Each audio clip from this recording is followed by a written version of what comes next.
Akhirnya Mahfud MD paparkan bahwa Gibran bisa dimakzulkan tanpa seret Prabowo seperti kata-kata Jokowi, terlebih jika terbukti Fufufafa milik Gibran dan dia juga benarkan apa yang sudah dilakukan para purnawirawan kini tinggal di DPR ini. Presiden atau wakil presiden bersama-sama atau sendiri-sendiri bisa dijatuhkan, bisa diberhentikan dalam dimakzulkan, istilahnya ya, kita pakai istilah dimakzulkan, bisa dimakzulkan. Itu istilah resmi dalam masa jabatannya. Seberapa kuat argumentasi hukum yang disampaikan oleh Forum Purnawirawan Prajurit TNI dalam hal pemakzulan wakil presiden?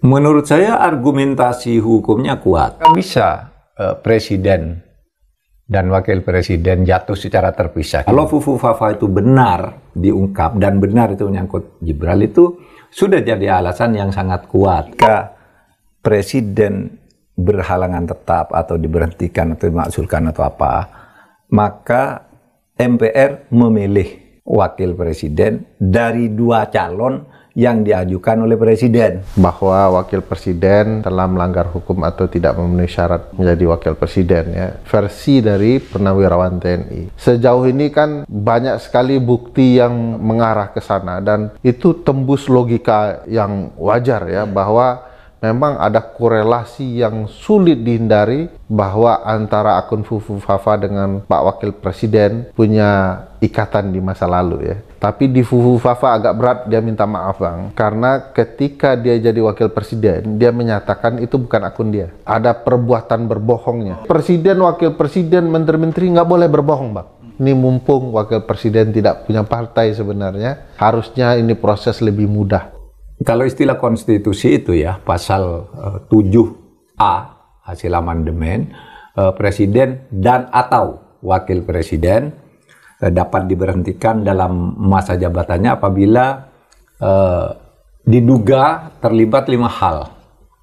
4 hal pelanggaran hukum, 1 hal perbuatan tercela, 1 hal lagi keadaan. Jadi apa itu? Apa saja, Pak? Ya. Apa saja itu? 1, melakukan pengkhianatan terhadap negara, ya, terhadap negara Pancasila NKRI. Yang kedua, terlibat korupsi, penyuapan, kemudian kejahatan berat. Kejahatan berat itu biasanya disamakan dengan kejahatan yang diancam dengan 5 tahun ke atas. Lalu perbuatan tercela. Perbuatan tercela itu ya sesuatu yang dapat merendahkan martabat, perilaku, tutur kata. Itu bisa dengan mudah terkena kepada siapapun itu, Pak, ya? Iya, bisa mudah. Makanya itu nanti dinilai politik soal perbuatan tercela itu. Kepala pemerintahan di Thailand dulu dipecat, dianggap melakukan perbuatan tercela. Karena apa? Ikut lomba masak dan menang. Ya. Dipecat oleh Mahkamah Konstitusi. Masuk kategori perbuatan tercela itu? Itu tercela bagi seorang kepala pemerintahan. Waktu itu Perdana Menteri kan kepala pemerintahnya. Muncul harapan saya DPR tidak pasif. Kan harusnya DPR memanggil para purnawirawan. Kenapa? Harus aktif, ya? Ya, harus aktif. Ini yang kirim surat bukan kaleng-kaleng kan, bukan warga negara biasa, tapi orang yang pernah mengabdikan dirinya melindungi Republik dalam bidang pertahanan. Nah, mestinya dipanggil, didengarkan kenapa kemudian ada usulan dari purnawirawan soal wakil presiden itu.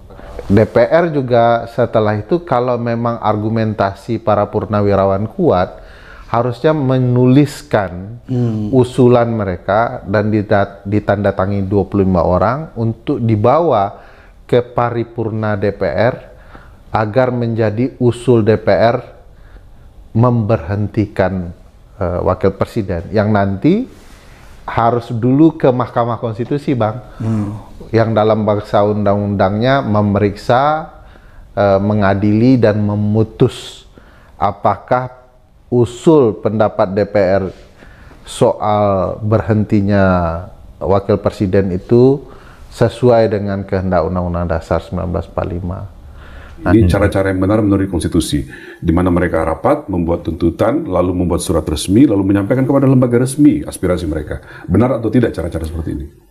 Menurut saya benar, dan itu lebih elegan, ya, karena dilakukan tidak secara sembunyi-sembunyi, dengan kasak kusuk yang tidak sehat, tapi dinyatakan secara resmi.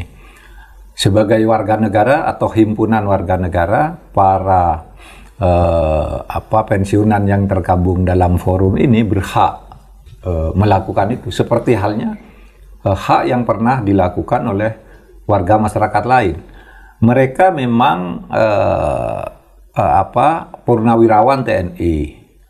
Mereka memang anggota forum angkatan atau matra di TNI. Tetapi mereka tidak harus sama dengan induknya dalam menggunakan hak politik ini. Mungkin dalam hal-hal yang sifatnya umum atau dalam hal-hal tertentu mereka bisa sama. Tapi kalau menyangkut hak politik mereka bisa berbuat sendiri. Itu masing-masing individu menentukan hak politik mereka. Dan itu sah. Daripada bikin semacam taruhlah ya video atau TikTok atau apapun yang tidak jelas sumbernya.